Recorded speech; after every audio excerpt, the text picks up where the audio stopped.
உட்காரும். தேவனுடைய வார்த்தை நேராய் கடந்து போகலாம். இன்றைக்கு 36வது நாள். 19ஆம் தேதியிலிருந்து கணக்கு 36வது நாள். 36வது நாள்.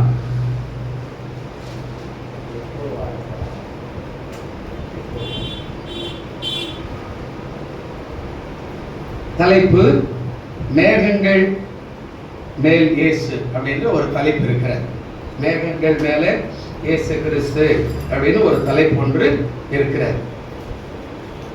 மார்க் எழுதின சுவிசேஷம் 13ஆம் அதிகாரத்தை நாம் திறந்து கொள்ளலாம். மார்க் எழுதின சுவிசேஷம் 13ஆம் அதிகாரம் 14வது வசனத்திலிருந்து 27வது வசனம் வரையில இதற்கான பகுதியாக அதில் குறிக்கப்பட்டிருக்கிறார். மேகங்கள் மேலே இயேசு கிறிஸ்து அப்படின்னு சொல்லி இந்த தலைப்பு சொல்லப்படுகிறார். இதோடைய முழு அர்த்தம் என்ன அப்படின்னா, இந்த 13ஆம் அதிகாரத்தில் 3 பகுதியாக வருகிறது. நேற்று சொன்ன ஒரு பகுதி இல்லையா, அதை தொடர்ந்து இன்னொரு பகுதி. இது என்ன அப்படின்னா, ஆலயத்தின் எதிர்கால அழிவு என்பது. ஆலயத்தினுடைய எதிர்கால அழிவு இன்றைக்கு இல்லை, வருங்காலங்களில். இப்போ ஒருவேளை போர் நடக்குது இல்லையா, இது மாதிரியே கூட நடந்தா இதுவே கூட கணிப்பு, இயேசு வரார் அப்படின்னு சொல்றோம்ல, அதே போல அழிவு வருகிறது அப்படின்னு கூட சொல்லலாம். இல்லை எப்படி நடக்கும், இந்த பக்கம் 10 நாடு அந்த பக்கம் 10 நாடு ஒன்னா சேர்ந்தா அது எப்படி நடக்கும்னு கூட சொல்ல முடியாதுல்ல. அப்போ ஆலயத்தினுடைய சபையினுடைய எதிர்கால அழிவு என்று சொல்லப்படுகிறார். பிரியமானவர்களே, இப்போ எதிர்காலம் எப்படி இருக்கோ யாருக்கு தெரியாது. ஆனா அழிவு எப்படி இருக்கும், இப்படிப்பட்ட போர்கள் வரும்போது அழிந்து போயிடலாம். இப்போ 3 நாட்டுக்கு யுத்தம் நடக்கிறதுல பெரிய பாதிப்பு யாருக்குன்னா, ஈரானுக்கும் இஸ்ரேலுக்கு தான் பாதிப்பு இருக்கிற. அமெரிக்கா தூரத்தில் இருக்குது, அதனால இங்கிருந்து போறதுக்குள்ளலாம் அது வழிமடிச்சு அடிச்சிருவாங்க. இப்போ இஸ்ரேலுக்கும் ஈரானுக்கும் தான் பக்கத்தில் இருக்குது. இவன் 10 குண்டு எடுக்கிறான், அவன் 10 குண்டு எடுக்கிறான், 2 பக்கமும் சேரும் சரிசமா போயிருக்கிற மாதிரி. இது மாதிரி இனிமே ஒருவேளை வந்தா அந்த அழிவு வரும் என்று சொல்லப்படுது. இதுல ஒரு 5 காரியம், அது கடைசியா சில காரியத்தை சொல்றேன். மேகங்கள் மேல இயேசு அப்படின்ற காரியத்தை சொல்றேன். முதலாவதாக இதுல என்ன சொல்றாரு, பாழாக்குகிற அருவருப்பு. அதாவது 13ல ஒரு வார்த்தை சொல்றாரு, 14வது வசனத்துல பாழாக்குகிற அருவருப்பு. அதாவது மேலும் பாழாக்குற அருவருப்பை குறித்து தானியேல் தீர்க்கதரிசி சொல்லி இருக்கிறானே. அப்ப அந்த அருவருப்பு வரும்போது இந்த உலகத்தினுடைய அழிவு வரும். பாழாக்குற அதாவது அருவருப்பு. அடுத்தது கள்ள தீர்க்கதரிசிகள் 13:22 சொல்றார், கள்ள தீர்க்கதரிசிகள். இப்போ அந்த கடைசி காலத்துல நிறைய பேர் எழுப்புவாங்க, கள்ள தீர்க்கதரிசி சொல்லுவாங்க, இயேசுநாதர் வந்துட்டாரு, இங்க இயேசுநாதர் வந்துட்டாரு, இது இப்படித்தான் அது நடக்குதுன்னு சொல்றாங்கல்ல, கள்ள தீர்க்கதரிசிகள் 13:22. அடுத்தது அதே 13:22 இன்னொரு காரியம் சொல்றார், சூரியன் அந்தகாரப்படும். எப்போ இயேசுநாதர் மரிக்கிற நேரத்தில் அந்தகாரப்பட்டது போல இனி வருகிற கடைசி நாள்ல கூட அந்தகாரப்படுகிற ஒரு சம்பவத்தை ஆண்டவர் வச்சிருக்கிறாராம். 4வது 13:26 சொல்றாரு, மனுஷகுமாரன் வருவார். 4வது மனுஷகுமாரன் மேகங்கள் மேல வருவார், அதான் தலைப்பு, மனுஷகுமாரன் வருவார். 5வது 13:27 என்ன சொல்றாருன்னா, தெரிந்து கொள்ளப்பட்டவர்களை தேவன் சேர்த்துக் கொள்வார். தெரிந்து கொள்ளப்பட்டவர்கள். இப்போ அழைப்பு நிறைய பேருக்கு சொல்லுவேன், ஏதோ ஒரு கட்சிக்காகனா அழைப்பு வரும், வாங்க கட்சி கூட்டம் நடக்குதுன்னா நிறைய பேர் போவா. இல்லை எல்லாரும் ஓட்டு போடுவாங்கன்னு சொல்ல முடியாது. அந்த கட்சியில என்ன பேசுறான், குறை கண்டுபிடிக்கிறதுக்கு போகலாம், நல்ல கருத்துள்ள காரியம் எதனா சொல்றான்னா பார்க்கலான்னு போவான். சரி எவ்வளவு கூட்டம் வந்துருக்குதுன்னு பார்க்கலாம் போகலாம். இது மாதிரி என்ன பண்றாருன்னா, தெரிந்து கொள்ளப்பட்டவர்கள். அதாவது அழைப்பு வேற, தெரிந்து கொள்ளது வேற.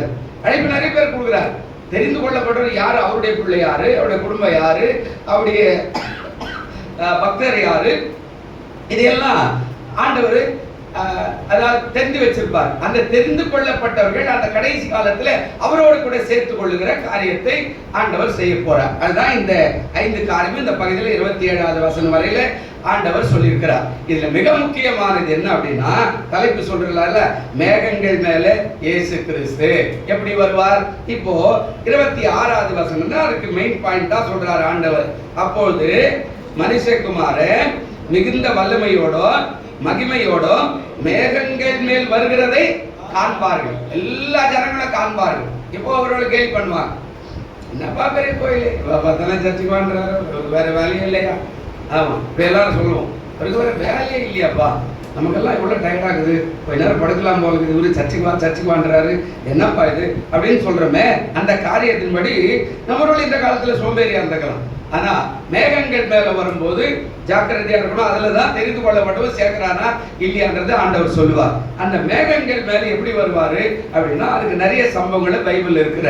அப்போ இந்த மேகங்கள் மேல் எப்ப இயேசு வருவாரு அப்படின்றதுக்கான கருத்தை இங்க சொல்றார். ஒரு 5 வசனத்தை மட்டும் சொல்லிடுறேன். என்ன சொல்றாரு? முதல்ல மத்தேயு 16:27 கொஞ்சம் வேகமா நீங்க வாசிங்கன்னா ஒரு காரியத்தை சொல்லிடுறேன். மத்தேயு 16:27 வசனத்துல ஒரு வார்த்தை இருக்கிற. மத்தேயு 16:27 மனுஷகுமாரன் நல்ல கவனிக்கணும். மனுஷகுமாரன் தம்முடைய பிதாவின் மகிமை பொருந்தினவராய் தம்முடைய அழகா பேசுறாரு, தம்முடைய தூதரோடு கூட என்ன செய்வாரா?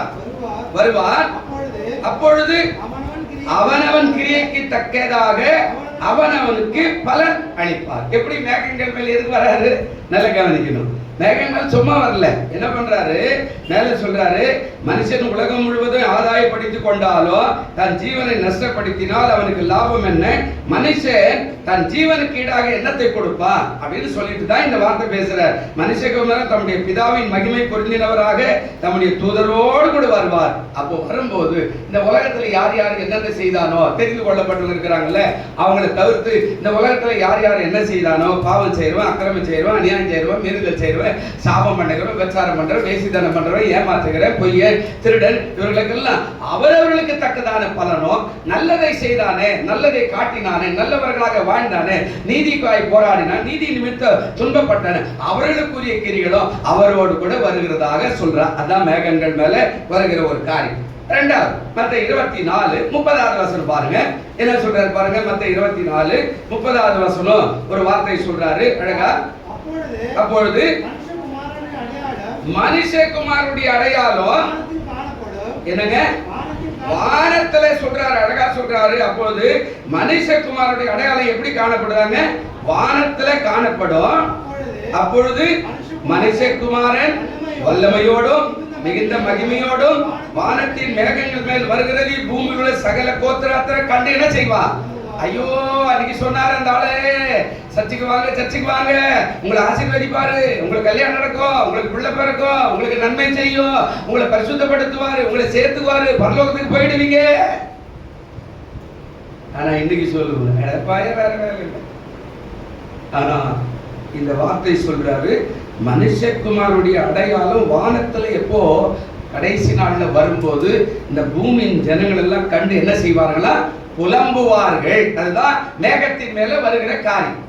தெரியுமா? இப்ப நம்ம மேகத்தின் மேல வருகிற இயேசுவை சந்திக்கணும்னா அதுக்கு ஆயத்தமா நாம இருக்கணும். 3வது ஒரு வசனம் அப்போஸ்தலர் நடவடிக்கைகள் 1ஆம் அதிகாரம் 11வது வசனம் கொஞ்சம் வாசிங்க. நான் கொஞ்சம் வேகமா போயினேங்கிறேன். அப்போஸ்தலர் நடவடிக்கைகள் 1ஆம் அதிகாரம் 11வது வசனம் என்ன சொல்றாரு பாருங்க.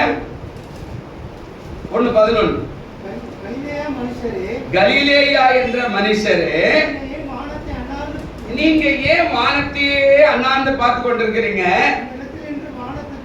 அழகா சொல்றாரு, உங்களிடத்தில் இன்று வானத்துக்கு எடுத்துக்கொள்ளப்பட்ட இந்த இயேசுவானவர் எப்படி உங்கள் கண்களுக்கு முன்பாக வானத்துக்கு எழுந்தருளி போனாரோ அப்படியே மறுபடியும் வருவார். அல்லேலூயா. யார் தெரிந்து கொள்ளப்பட்டவர்களுக்கு இது கட்டாயம் தெரியும். அவர் அடிச்சுட்டாங்க, உயிர் எழுந்தாரு, வானத்துல போறாரு, சொல்ல வேண்டியதெல்லாம் சீசர்கள்லாம் சொல்லிட்டாரு. இப்ப வானத்துக்கு பறந்து போயிட்டார். பாக்குறாங்க ஆண்டவர் போறத அவங்க பார்த்துட்டு இருக்கிறாங்க. அப்படியே போறாரு போறாரு போறாரு போறாரு அப்படியே போய் கடைசியா ஒரு நட்சத்திரம் மாதிரி மறைஞ்சிட்டார். இப்போ அங்கிருந்து ஒரு சத்தம் வருது, கலிலேயா மக்களே, நீங்க ஏன் வானத்தை அண்ணாந்து பாக்குறீங்க? உங்களிடத்துல இருந்து அதாவது எழுந்தருளி போன அந்த தேவகுமார் எப்படி எழுந்து போனாரோ அப்படியே உயிர்த்தெழுந்து மறுபடியும் 2வது வருகையில் எப்படி வருவாரு? தேவதூதரோடு கூட வருவாரு. நீங்கள் ஆயத்தமாய் காத்திருங்கள். அதாவது கீழே போனீங்கன்னா எருசலேமில் காத்திருங்க, புது வல்லமை பெற்றுக்கொள்ளுங்க, அபிஷேகத்தை பெற்றுக்கொள்ளுங்க, நீங்க பூமியின் கடைசி வரைந்து போய் வேலையோ வியாபாரமோ செய்யும் போது சாட்சிகளா இருப்பீங்க அப்படின்னு ஆண்டவர் எல்லாத்தையும் சொல்லிட்டு போனாரு. அதுதான் அங்கே சொல்லப்படுகிற காரியம். இப்போ பெரியவர்கள் நம்முடைய வாழ்க்கையில வேலை வேணும், வியாபாரம் வேணும், குடும்பம் வேணும், பிள்ளைகள் வேணும், பணம் வேணும், பொருள் வேணும், எல்லா காரியங்களுக்கு மத்தியில் ஆன்மீகம் வேணும், எல்லா பரிசுத்தம் வேணும், பாதுகாப்பு வேணும், எல்லாவற்றுக்கும் ஆண்டவர் போதுமானா இருக்கிறாரு. அவரை நம்ம விட்டுட்டோம் அப்படின்னா இப்போ இந்த சொல்லப்பட்ட காரியத்தில் அவர் வருகை நமக்கு தெரியாமலே போயிடும். அப்படி வருகை எப்போ வந்து யாருக்குமே தெரியாது. சில இடத்துல ரோட்டு மேல யாருன்னா கட்சி தலைவருக்கு போறாங்க அப்படின்னா, கட்சி தலைவர் போறாரு சொல்லிருப்பாங்க, அங்கிருந்து ஓடி வரதுக்குள்ள அவர் அங்கேயே போயிட்டு இருப்பாரு. இப்பதாங்க அது போனாருங்க, நாங்க எவ்வளவு நாளா சொல்லியிருந்தாங்க, எவ்வளவு நேரமா சொல்லியிருந்தாங்க அப்படின்னு சொல்லுவாங்கல்ல. அது போல அவர் மின்னலை போல வந்து கடந்து போயிடுவாரு. ஆயத்தம் பண்ணப்பட்டவன், தெரிந்து கொள்ளப்பட்டவன், அவரோடு கூட பரலோகத்துக்கு எடுத்துக்கொள்ளப்பட்டதான். 4ஆம் வெளிப்படுத்தல் 1ஆம் அதிகாரம் 7வது வசனம் வாசிக்கல. பரலோகத்தில் வந்து இந்த காரியத்தை குறித்து பேசுறார். பரலோகத்துல இந்த காரியத்தை குறித்து பேசுறார். 1ஆம் அதிகாரம் 7வது வசனம் ஒரு வார்த்தை அழகா பேசுறாரு. இதோ மேகங்களுடனே அவர் என்ன செய்யறாங்க? வருகிறார். கண்கள் யாவும் அவர் என்ன செய்யுங்க? அவரை காணும். அவரை குத்தினவர்கள் அவரை காண்பார்கள். பூமியின் கோத்திரத்திலெல்லாம் அவரை பார்த்து புலம்புவார்கள். அப்படியே ஆகும். ஆமென். அல்லேலூயா. சொல்றார், அதாவது மேகங்களுடனே வருகிறார். அந்த வருகை ஒரு மின்னலை போல வேகமாக்குறார் சார். அதாங்க சொல்றார், கண்களியாவும் அவரை காணும். அவரை குத்தினவர்கள் அவரை என்ன செய்வாங்க? காண்பார்கள். பூமியின் கோத்திரத்தார் அவரை பார்த்து புலம்புவார்கள். அது அப்படியே ஆகும் என்று அதை கடைசியாய் முடிக்கிறார். பிரியமானவர்களே, அப்ப என்ன சொல்றாரு? மேகங்கள் மேல வருகிற ஒரு காரியம் இருக்கிறது. எல்லாவற்றுக்கும் ஒரு காலமும் நேரம் இருக்கிறது.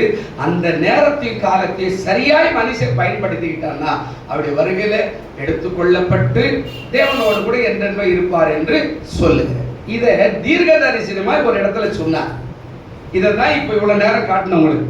அந்த தீர்க்க தரிசனம் இப்ப திறந்து கொள்ளும். அதுல 2 வசனம் மட்டும் வாசிக்கலாம். எனக்கு ரொம்ப பெரிய பகுதி, அது ரொம்ப நேரம் பிரசங்கம் பண்ண முடியாது. நீங்க வீட்டுல போய் பார்த்துங்க. தானியேலின் புஸ்தகம் 7ஆம் அதிகாரம், தானியேலின் புஸ்தகம் 7ஆம் அதிகாரத்துல 9வது வசனத்திலிருந்து 14வது வசனம் வரையில் இது இருக்கிறது. இந்த ஆண்டவர் எப்படி வரப்போறாரு 2ஆம் வருகையில அப்படின்றது, அதாவது 9வது வசனத்திலிருந்து 14வது வசனம் வரையில அங்கே இருக்கிறது. நீங்க வீட்டுல போய் பார்த்து கொள்ளுங்க. ஆனா அவருடைய உருவம் எப்படி இருக்கும் அப்படின்றது 9வது வசனத்திலிருந்து 14வது வசனம் வரையில அவருடைய ராஜ்யம் எப்படி இருக்கும், அவருடைய உருவம் எப்படி இருக்கும், அவருடைய நியாய தீர்ப்பு எப்படி இருக்கும், அவருடைய அதாவது அவருடைய பாதை எப்படி இருக்கும், அந்த மிருகங்களுக்கு என்ன தண்டனை கொடுப்பாரு, அவர் எத்தனை ஆயுள் உள்ளவர், எவ்வளவு காலமா இருக்கிறார், எல்லாத்தையும் 14வது வசனம் வரையில ஆண்டவர் தானியேலுக்கு தரிசனமாய் சொன்ன வார்த்தை தான் மத்தேயுல, மார்க்கில, அப்போஸ்தலர் நடவடிக்கைகள் இதெல்லாம் நாம் வாசிச்சோமே. அந்த நீண்ட ஆயுள் உள்ளவர், அது ஒரே ஒரு வார்த்தை மட்டும் வாசித்து நாம முடிச்சிடலாம். என்ன சொல்றார் 9வதுல? நான் பார்த்து கொண்டிருக்கையிலே சிங்காசனங்கள் என்ன செய்யப்பட்டது? வைக்கப்பட்டிருந்தார். நீண்ட ஆயுள் உள்ளவர் வீற்றிருந்தார். அவருடைய வஸ்திரம் உறைந்த மழை போலவோ, அவருடைய சிரசின் மயில் வெண்மையாடவோ, பஞ்சை போலவோ துப்புரவாகவும் இருந்தது. அவருடைய சிங்காசன அக்னி ஜுவாலையோ, அதில் சக்கரங்கள் எரிகிற நெருப்புமாய் இருந்தது. அப்பவே ஒரு சக்கரம் இருக்குது அப்படின்னா அந்த சக்கரம் ஓடுகிறது, அது நெருப்பாய் இருக்கிறது. இதை இங்க சொன்னவர் இதுக்கு முன்னாடியே எலியாவின் காலத்துல அக்னி ரதம் போச்சு அப்படின்னு வாசித்தோம். அந்த அக்னி ரதம் போகிற இந்த காரியம் தான், அந்த ரதம் அக்னியா அப்படியே பற்றி எரிகிறது. அதுல எலியா ஆண்டவரோட பயணிச்சிட்டார்.